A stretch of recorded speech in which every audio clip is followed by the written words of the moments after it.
नमस्कार विद्यार्थी मित्रांनो, स्वागत आहे आपल्या यूट्यूब चॅनलवर ज्याचं नाव BMS मराठी। तर आजच्या व्हिडिओमध्ये आपण विशेष विज्ञान नियम हा चॅप्टर बघणार आहे। आता पदार्थ हा खूप महत्त्वाचा चॅप्टर आहे विशेष विज्ञान नियम। याआधी आपण सामान्य विज्ञान नियम हा चॅप्टर बघितला आणि आता विशेष विज्ञान नियम। आता यावरती आपल्याला एक SAQ, त्यानंतर दोन सामान्य किंवा विज्ञान नियम, यावरती एक LAQ असणार आहे आपल्या UTच्या पेपरमध्ये। तर खूप महत्त्वाचा चॅप्टर आहे, तसा याचा आयुर्वेदमध्ये खूप महत्त्वाचा हा चॅप्टर आहे। तर चला व्हिडिओला सुरुवात करूया। आता चरकांनी काय सांगितलंय, षट पदार्थामध्ये ना द्वितीय स्थान दिलं। आता परिचय, आता विशेष त्याआधी जाणून घेऊया विशेष म्हणजे काय। आता विशेष म्हणजे काय, एक डिफरन्स म्हणजे काय, विशेष समजून घ्यायचं एक डिफरन्स कशा प्रकारे। आता तुम्हाला मी इथं दोन पेन दाखवले, आता दोन पेन दाखवले तर काही जण काय म्हणते, मी जर विचारलं की हे काय बाबा, ह्याच्यात नेमकं काय की यांच्यात फरक काय, डिफरन्स काय, हां, तर काही जण काय म्हणते सर हा निळा पेन आहे हा काळा पेन आहे। तर नाही, असं नाही म्हणत मी तसं नाही म्हणत। काय विशेष काय, आता हे दोन पेन काय दिसायला दोघांचं कार्य पण सेम आहे, लिहायचं जे दिसायला सारखे पण आहे पेन आहे, त्यानंतर त्यांचा समजा रंग रूप सगळं सारखं ह्याचं, पण याच्यात फरक काय, जे आपण यामध्ये फरक बघतो ते फरक म्हणजे काय विशेष। म्हणजे दोन काय पदार्थामध्ये जे फरक सांगता येईल आपल्याला ते म्हणजे विशेष, आणि दोन पदार्थामधील जर आपण जे समानता दाखवतो ते म्हणजे सामान्य। समानता दाखवणं म्हणजे सामान्य आणि फरक दाखवणं म्हणजे विशेष। म्हणजे सामान्य काय दाखवतो, समानता म्हणजे सिमिलॅरिटी दाखवतो, आणि विशेष काय दाखवतो, डिफरन्स दाखवतो। म्हणजे काय दाखवतो, डिफरन्स दाखवतो, म्हणून त्याला विशेष म्हटलंय। आणि दोन पदार्थामधला जो विशेष दाखवतो त्याला विशेष म्हटले, आणि वैशेषिक सांगतात ते त्या प्रकारे। आता काय सांगतात, चरकांनी काय म्हटलेलं, षट पदार्थामधील द्वितीय स्थान दिले। तर काय सांगितलं वैशेषिकाला, काय सांगितलं वैशेषिकांनी पंचम स्थान दिलं, म्हणजे पाचवं स्थान दिलं यांनी काय षट पदार्थामध्ये। आता परिभाषा जाणून घ्यायची, काय सांगितली की वृद्धी सामान्य सर्वेषाम विपरीते विपर्यय, म्हणजे अष्टांग हृदय मधला हा श्लोक आहे सूत्रस्थानमधील, यामध्ये अष्टांग मधला हा श्लोक आहे सूत्रस्थानमधील, त्यामध्ये काय म्हटलंय की याचं काय सांगितलं परिभाषा, काय सांगितली समान भावाने म्हणजे काय होते, सामान्य वृद्धी होते तर विपरीताने ह्रास होतो। म्हणजे आपण ते काय बोललं, सामान्याने वृद्धी होते आणि विशेषने ह्रास होतो, सामान्याने वृद्धी होते आणि विशेषने ह्रास होतो। जसं कारण काय, जसं की काय उदाहरण सांगता येईल की जर तुम्ही अभ्यास केला तर अभ्यास केला तुमचे काय होईल, मेंटली तुमची पॉवर आणखी जास्त वाढेल, म्हणजे वगैरे तुमचा छान अभ्यास होईल, तुमची जास्त नॉलेज वगैरे वाढेल। सामान्य म्हणजे अभ्यास केल्याने तुमची काय होईल, मेमरी पॉवर वाढेल, त्यानंतर अभ्यासाने तुमचं नॉलेज वाढेल। आणि जर वृद्धी त्या उलट जर केलं, तुम्ही अभ्यास वगैरे नाही केलं, टाइमपास करत राहिलं, ते केलं तर तुमचा काय ह्रास होईल, म्हणजे बुद्धीचा ह्रास वगैरे होईल, म्हणजे तुमचा अभ्यास त्यावेळेस तुमचं नॉलेज कमी होईल, असं म्हणतोय। त्या प्रकारे समान कोणतीही गोष्ट समानाने वृद्धी होते आणि विशेषने ह्रास होते। म्हणजे तुम्ही काय खाल्लं, स्निग्ध पदार्थ जास्त खाल्ले तर तुमच्या शरीरात काय होईल, कफ गुण वाढेल। जर विरुद्ध खाल्लं, वृक्ष वगैरे पदार्थ खाल्ले तर तुमच्या शरीरात काय होईल, काय कफाचा ह्रास होईल, म्हणजे विशेष असं प्रकारे। आता जो ह्रासाला कारण आहे तो म्हणजे विशेष, ज्यामुळे ह्रास होतो म्हणजे काय, ज्यामुळे क्षय होतो तो म्हणजे काय विशेष।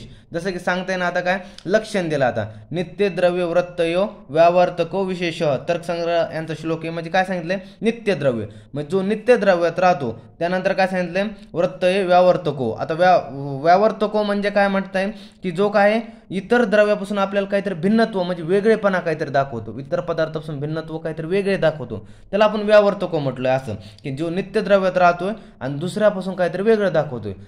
जसं की सांगता येईल की आता एक क्लास आहे, त्या क्लासमध्ये 60 विद्यार्थी आहे आणि त्या 60 विद्यार्थ्यांमध्ये एक विद्यार्थी वेगळा असतो, म्हणजे जसं एक क्लासचा CR वेगळा असतो। आता तो व्यावर्तको म्हणजे काहीतरी दुसऱ्यापासून स्पेसिफिक वेगळं दाखवतो। टीचर्स वगैरे प्रोफेसर वर्गात आले, अगोदर म्हणतात CR कोण आहे, मग CR कोण आहे, अगोदर तो वेगळा दिसतो ना आपला CR, तर तो झाला वेगळापणा। तो जशा कशाने वेगळा झाला, विशेष नाही, त्याच्यात काहीतरी विशेष वेगळं आहे, तर ते काय विशेष म्हणजे व्यावर्तको। आणि नित्यद्रव्य म्हणजे नित्यद्रव्यात राहणार वगैरे विशेष। नित्यद्रव्य कोणते आपले, आता नित्यद्रव्य कोणते आपले की जे नवनित्यद्रव्य आपले कोणकोणते, पंचमहाभूत प्लस काय काळ दिशा आत्मा मन, म्हणजे कोणकोणते, काळ दिशा आत्मा आणि मन, हे आपले जेवढे नऊ जे नित्यद्रव्य आहेत, हां, तर यामध्ये जो राहतो आणि तसंच प्रत्येक द्रव्यापासून भिन्नत्व म्हणजे वेगळं दाखवतो तो म्हणजे विशेष। हे पंचमहाभूतामध्ये कोणत्याही एक म्हणजे दोन महाभूतामध्ये राहणारा, समजा जसं की दोन तुम्ही घेतले जल महाभूत घेतले, हा एक जल महाभूत घेतला आणि हा एक जल महाभूताचा तुम्ही परमाणू घेतला। आता दोन्ही काय आहे ते परमाणू आहेत। आता दोन्ही परमाणू आहे, या दोघातला सेम आहे, ह्यांचं वेट सारखं आहे, हाईट सारखी आहे, शेप सारखं, सगळं सारखं आहे, सगळं सेम आहे ह्यांचं, पण ह्यांच्यामध्ये जे विशेष तुम्हाला काहीतरी डिफरन्स, म्हणजे ह्यामध्ये जे तुम्हाला डिफरन्स शोधावा लागेल, म्हणजे यामध्ये तुम्हाला काहीतरी डिफरन्स वेगळा दिसेल, तो म्हणजे काय विशेष, ते म्हणजे विशेष. अशा प्रकारे दोन जलचेच घेतले परमाणू, त्यामध्ये तुम्ही सारं सेम आहे, त्याचं काहीच फरक नाही, यामध्ये सारं सेम आहे. पण यामध्ये तुम्हाला जे डिफरन्स तुम्ही बघताल, शोधताय तुम्हाला, तो म्हणजे असेल विशेष. अशा प्रकारे आता पुढं बघूया. आता विशेषचे प्रकार बघतो आपण. आता विशेषचे प्रकार काय सांगितले? द्रव्य विशेष, गुणविशेष आणि कर्मविशेष, तीनच प्रकारे सिंपल आहे, ध्यानात ठेवायला. आता द्रव्य विशेष म्हणजे काय सांगितलंय? रास हेतू विशेषश्च, चरक सूत्रस्थानमध्ये आला श्लोक आहे. म्हणजे काय सांगितलं? जे एखाद्या द्रव्याचा उपयोग दुसऱ्या द्रव्याच्या क्षयासाठी किंवा कमी करण्यासाठी वापरला जातो ते द्रव्य विशेष. म्हणजे की एक द्रव्याचा उपयोग आपण दुसऱ्या द्रव्याचा कमी करण्यासाठी वापरतो, ते म्हणजे द्रव्य. उदाहरण काय सांगताय? एखाद्या मनुष्याच्या शरीरातील मांसवृद्धी झाली असेल व त्याच्या मांसाला कमी करण्यासाठी अस्थिचा वापर केला जातो.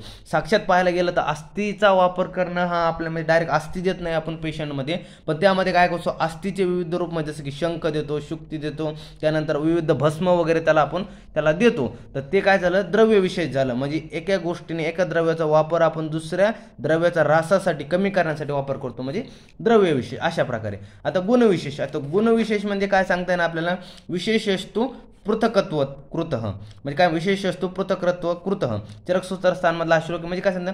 एका गुणाचा उपयोग दुसऱ्या गुणाला कमी करण्यासाठी वापर करतो. मग एका गुणाचा उपयोग दुसऱ्या गुणाचा कमी करण्यासाठी वापरतो. जसं की आपण क्लिनिकल बेसमध्ये जर एक्झाम्पल पाहिलं, एखादा पेशंट आला आहे आपल्याकडं आणि त्या पेशंटमध्ये काय झालं? वातवृद्धी झाली. तर वातवृद्धी, शरीरात त्याचे वात वाढलेला आहे, म्हणजे काय? त्याला वेदना वगैरे होत आहे, वातवृद्धी. तर त्या काय करतो आपण? त्याला तेल वगैरे, त्याचा अभ्यंग वगैरे करतो, तेलाचं वगैरे शरीरावर मर्दन वगैरे करतो. तर त्यामुळे काय होतं? काय होतं? वाताचा क्षय होतो, म्हणजे वाताच कमी होतं शरीरामध्ये. पण कसं काय झालं? वात आणि काय तेलाचे गुण वेगवेगळे आहे ना. मग काय वात आणि कसं म्हणजे सांगता येईल की तेल वेगळे, वात वेगळे, काय सेम तर काहीच नाही. ह्याच्या दोन्ही पदार्थ वेगवेगळे, पण त्यांचे गुणमध्ये काहीतरी असे गुण, म्हणजे आपण विपरीत गुण वापरला त्यामुळे ते कमी झालं. जसे काय पदार्थ उदाहरण ते सांगितलं, शरीरात वातवृद्धी झाले, तेलाचा उपयोग करणे, म्हणजे वात गुण कोणता असतो? वातात वृक्ष गुण असतो, पण त्याला स्निग्ध गुण असतो. या स्निग्ध गुणामुळे काय होतं की कमी होतं ते. आता पाहतो आपण कर्मविशेष. आता कर्मविशेष म्हणजे काय? एखाद्या कर्माद्वारे शरीरातील प्रकोपित गोष्टीचे क्षय करणे. म्हणजे जसं काय सांगता येईल? व्यायामाद्वारे शरीरातील वाढलेल्या कफाचे कमी करणे. आपण काय होतो? शरीरात कफ जर वाढला असेल ते कर्म करतो. आता कोणतं कर्म? व्यायाम कर्म केला, त्यामुळे कफ जो वाढलेला कमी झाला, म्हणजे ते कर्मविशेष झाले. अशा प्रकारे आपण तिन्ही प्रकार पाहिले. काय विशेषचे? द्रव्य विशेष, गुणविशेष, कर्मविशेष. द्रव्य विशेष म्हणजे काय झालं? आपण विपरीत द्रव्य दिल्यामुळे त्याच्यामुळे काय झालं की त्या द्रव्याचा क्षय झाला. गुणमध्ये आपण त्याच्या विरुद्ध काय त्याला गुण दिले, त्यामुळे त्याचं काय झालं? त्या गुणाचा काय झालं? त्यामुळे गुणाचा ऱ्हास झाला. कर्मामुळे आपण काहीतरी कर्म वेगळे केलं, त्यामुळे शरीरातील काय झालं? त्या गोष्टीचा, त्या कफाचा काय झाला? शरीरातील नाश म्हणजे कमी झाला. आता आयुर्वेदीय महत्व खूप महत्वाचं. सर्वदा सर्व भावानां सामान्य वृद्धी कारणं ऱ्हास हेतू विशेषस्य प्रवृत्ती उभयस्य तुः, म्हणजे काय? चरक सूत्रस्थानमधला श्लोक आहे. आता खूप महत्वाचा हा श्लोक आहे, हा एलिक्यूचा श्लोक आहे. आता तुम्ही ऑलरेडी प्रिपेअर राहा या गोष्टीसाठी. यामध्ये तुम्हाला असं येतो की सामान्य विशेष सिद्धांत स्पष्ट करा. सामान्य विशेष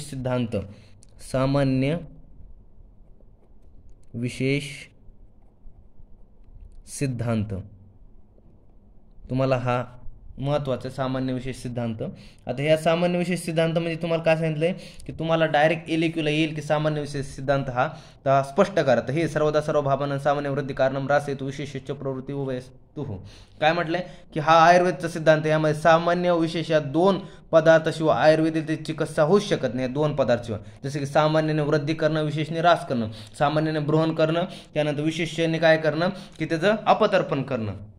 अशा प्रकारे त्यानंतर काय की आयुर्वेदाचे प्रयोजन काय? नेमकं स्वास्थ्याचं रक्षण करणं आणि रोगाचं प्रशमन करणं. स्वास्थ्याचं रक्षण करणं आणि रोगाचं प्रशमन करणं हे आयुर्वेदिक महत्त्व. आता यामध्ये आपण पूर्ण डिटेल पाहिलेलं नाही आहे सामान्य विशेष सिद्धांत, पण तुमचं जर काय डिमांड असेल त्यावर व्हिडिओ बनवू. पण त्याआधी तुम्हाला अगोदर एक सांगतो की जे आपण सामान्यमध्ये पाहिले, सामान्याचे 3 प्रकार आहेत ते, की जे द्रव्य सामान्य, गुण सामान्य, कर्म सामान्य, त्याच प्रकारे जे विशेषचे 3 प्रकार जे पाहिले तेच या सिद्धांतामध्ये पूर्ण मांडायचे. आपण चिकित्सेमध्ये कशा प्रकारे उपयोग केला जाऊ शकतो. यामध्ये मी शॉर्टमध्ये फक्त एवढंच मांडलंय, पण जे तुम्हाला जे अगोदर मी प्रिव्हियस लेक्चरमध्ये शिकवलंय तेच यामध्ये सिद्धांत एलिक्यूला पडला. तर यामध्ये तेच द्रव्य सामान्य अगोदर पूर्ण मांडायचं आणि मग विशेषचं सांगायचं. आणि सामान्याचा कसं आपण चिकित्सेमध्ये उपयोग करतो, तसंच विशेषचा कसं की उपयोग करतो. तेच सामान्याचे 3 प्रकार: द्रव्य सामान्य, गुण सामान्य, कर्म सामान्य. तसंच विशेषचं द्रव्य विशेष, गुण विशेष, कर्म विशेष. अशा प्रकारे आता आपण काय विशेषचा आता आयुर्वेदिक महत्त्व पाहतो. त्यामध्ये पहिले द्रव्याचा विशेषचा चिकित्सेमध्ये उपयोग. तेच द्रव्यविशेष, गुणविशेष, कर्मविशेष तेच आपण पाहिलं की द्रव्याचा उपयोग करणं दुसऱ्या द्रव्याचे कमी करण्यासाठी. त्यामध्ये उदाहरण आपण ते पाहिलं होतं की मांसवृद्धी झाली असेल तर अस्थिचा उपयोग करणं, जसं की भस्मासाठी वगैरे विविध भस्म वगैरे देणं, अस्थि भस्म करून. गुणविशेषचं तेच उदाहरण एका विरुद्ध काय की एका गुणाचा उपयोग करणं दुसऱ्या गुण कमी करणं आपण. कर्मविशेष तेच की एखाद्या कर्माचा उपयोग करणं शरीरातील प्रकोपित गोष्टी वगैरे कमी करण्यासाठी, अशा प्रकारे.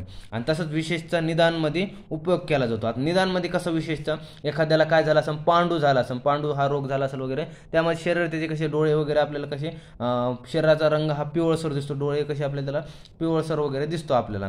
तर त्यामध्ये आपल्याला कसं जॉन्डिसमध्ये वगैरे म्हणजे तेच पांडूमध्ये आपल्याला दिसतो. तर त्यामध्ये आपण काय विशेषमधून त्याचं आपण काहीतरी वेगळं काहीतरी डिफरन्स करतो की पिवळसरपणा आपल्याला जो दिसतो ते निदानमध्ये विशेषचा आपल्याला उपयोग होतो, अशा प्रकारे.